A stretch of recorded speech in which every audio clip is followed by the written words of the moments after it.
doing a review for Doctor Strange. Um, if you're not familiar with Doctor Strange, it's about a very uh, egotistical surgeon. He's a neurosurgeon. He's pretty much the Doctor House of neurosurgery. He is excellent at his job, so much so that his head is probably as big as his bank account. He's rich. He's intelligent, but like I said, he's egotistical, and he barely pays any attention to pretty much anybody around him. Whatever, if it doesn't involve him, it doesn't need to be involved in his life. Pretty much, that's how he sees fit. He's cocky, even in driving. He's on a phone call about a patient. He's always trying to challenge himself. This is too easy for me. This is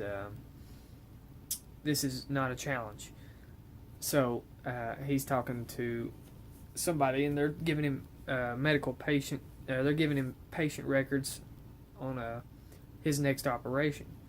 Well, he gets distracted, and he gets in a very violent wreck. I mean, it is horrific.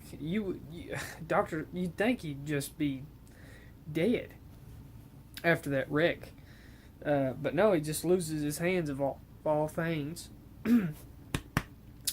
Burrito's hitting pretty hard. Yeah, his hands are crushed. That's his life. That's where his wealth comes from, is his hands. So he's bedridden for a little bit because of how bad that wreck was. I mean, he got busted up pretty bad. Well, even after the wreck, he's still pretty disrespectful. Actually, it's probably made him even worse. And then that's where things get a little crazy. That he hears about a patient who was completely crippled, couldn't walk. There was no mobility. Ambulation was not happening. So he wants to find out how this guy does it. So he goes and he meets with the patient, and that's where the movie begins. And that's all I'm gonna say, because I don't want to spoil everything. The movie itself. First of all, let's start with casting. I've never really seen a movie with Benedict Cumberbatch in it, so I couldn't say how I felt about his acting. But it was almost perfect, a perfect cast. I couldn't think of another person to pick for this role. It was excellent. As for the others, we've got the Ancient One, who was incredible. The girl playing her, Tilda Swinton. It's Tilda, I believe. Tilda Swinton. She was amazing as the Ancient One. She had a very calm demeanor. The way she went about her character's feel was, she's centuries old, so she knows a lot about everything. She's very calm, and she's very intelligent too. Being centuries years old, she's she's got the knowledge. And at one point, her and Doctor Strange are having a conversation about the medical field, and she was able to rebuttal everything he would say, and I thought that was interesting. It went so far as that he thought that she was using real medical experiments instead of other dimensional energies. So it was just amazing all around. Mads Mikkelsen, he was the villain in this. Glad to see him in some other things. I believe he's gonna be in Star Wars Rogue One. I loved him in Valhalla Rising. To be honest, I wonder if his character from Valhalla Rising was the character from this. He had the same kind of stoic attitude, There was hardly any emotion from Mickelson in this movie. I guess that's his role. He was cat. That's how he is. He's a villain, but it's like his face didn't change. And most villains they'll have some like cynical smile. No, he just looked at Strange. That was it. His face was complete like poker face the whole time.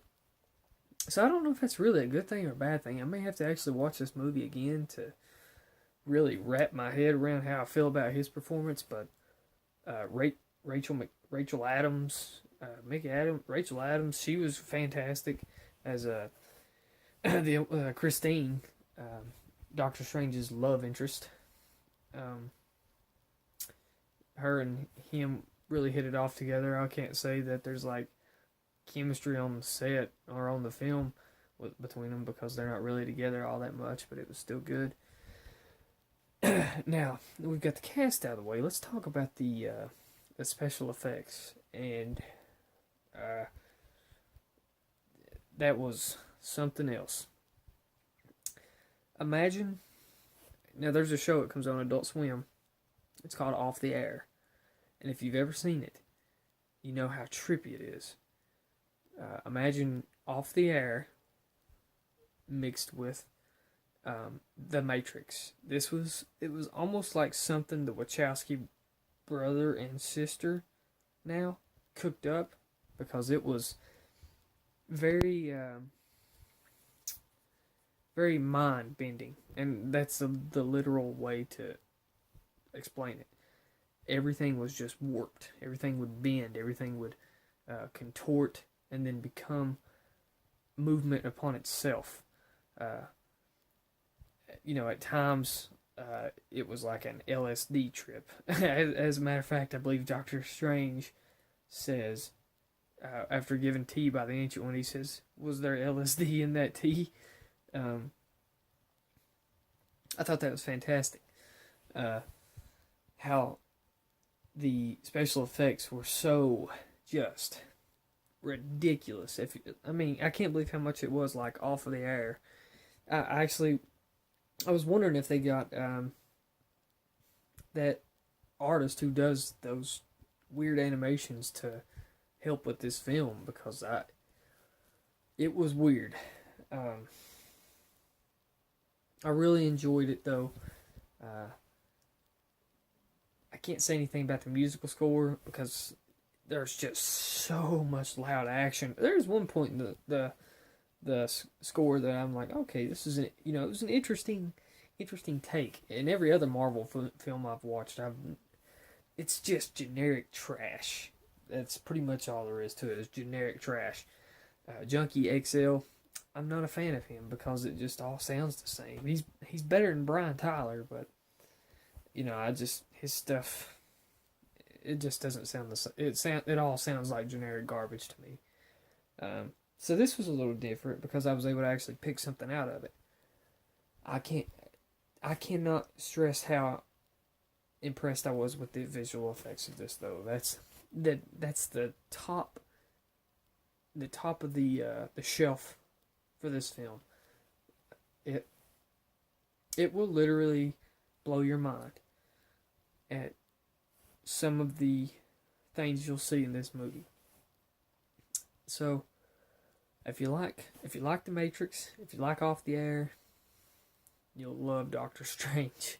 It's a 2-hour episode. It's a 2-hour episode of Off the Air, and possibly a spin-off of The Matrix. It was great though. So check it out if you're ready to have your mind blown.